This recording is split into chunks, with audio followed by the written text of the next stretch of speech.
Assalamualaikum warahmatullahi wabarakatuh. Kita di sini akan belajar tentang ekonomi dari bab 1, yaitu konsep ilmu dasar ekonomi. Kita sudah lihat peta konsep apa saja yang akan kita pelajari di bab 1 ini tentang konsep dasar ekonomi. Yang pertama ada ilmu ekonomi itu sendiri, ada kebutuhan dan alat pemuas kebutuhan manusia, 3 ada kelangkaan sumber daya ekonomi, yang keempat yaitu biaya peluang. Masuk yang pertama tentang ilmu ekonomi, kita dimulai dari pengertian ekonomi.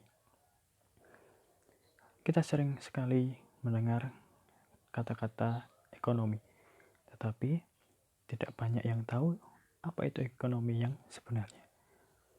Jadi, ekonomi adalah berasal dari bahasa Yunani yang terdiri dari 2 kata, yaitu oikos dan nomos.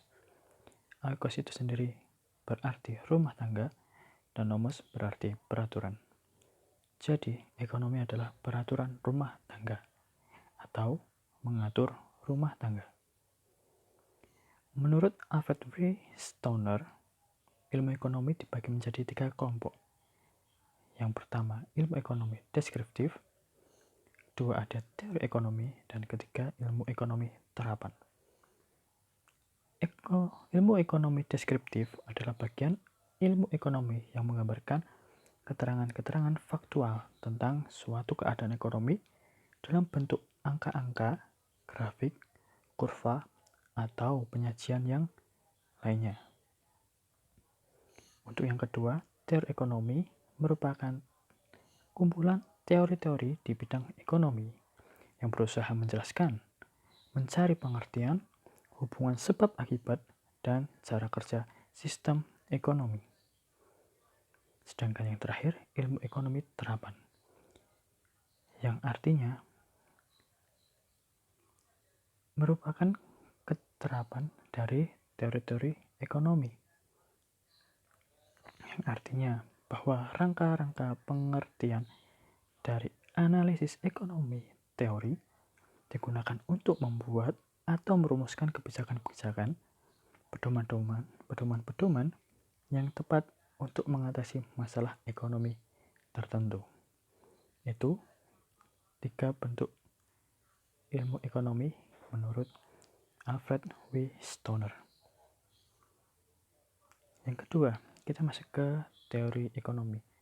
Jadi teori ekonomi itu sendiri dibagi menjadi 2 bagian, yaitu yang pertama teori ekonomi mikro dan teori ekonomi makro. Secara garis besar kita bisa melihat dari kata-katanya, yaitu mikro dan makro. Biasanya kita bisa membedakan kalau mikro itu berarti kecil atau dalam arti ruang lingkup kecil, kalau makro dalam ruang lingkup besar. Mari kita lihat. Yang pertama, ekonomi mikro merupakan cabang ilmu ekonomi yang khusus mempelajari bagian-bagian kecil. Ilmu ekonomi mikro itu berfokus pada seperti perusahaan, produsen, atau yang memproduksi, tenaga kerjanya, dan konsumen dalam konteks yang lebih terbatas atau industri. Contoh yang diteliti, perilaku ekonomi. Yang kedua, teori ekonomi makro.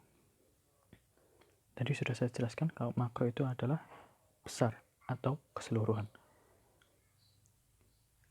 Ekonomi makro mempelajari kegiatan perekonomian secara keseluruhan, yang fokus pembahasannya meliputi perilaku rumah tangga swasta, pemerintah, dan perdagangan luar negeri, ekspor-impor dalam konteks keseluruhan agregat.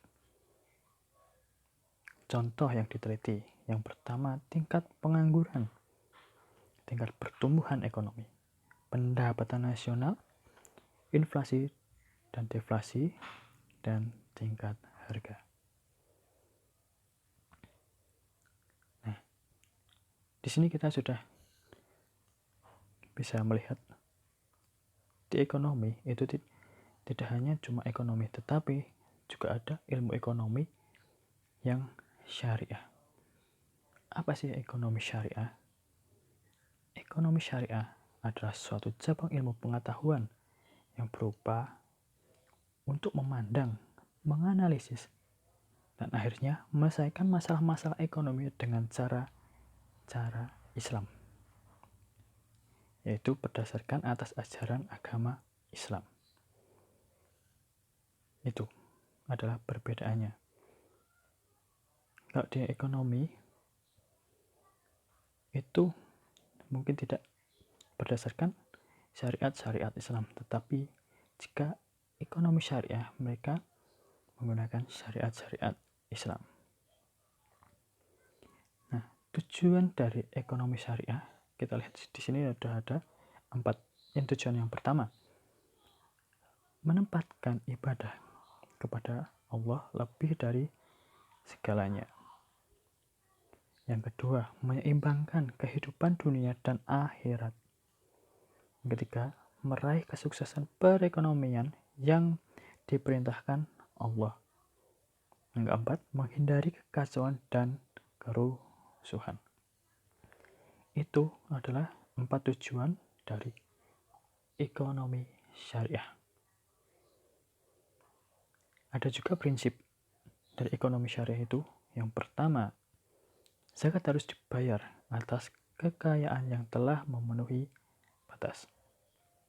Yang kedua, Islam menolak riba dalam bentuk apapun. Yang ketiga, kekuatan penggerak utama ekonomi Islam adalah kerja sama. Kerja sama. 4. Islam mengakui pemikiran pribadi dalam batas-batas tertentu. Itu adalah 4 prinsip dari ekonomi syariah.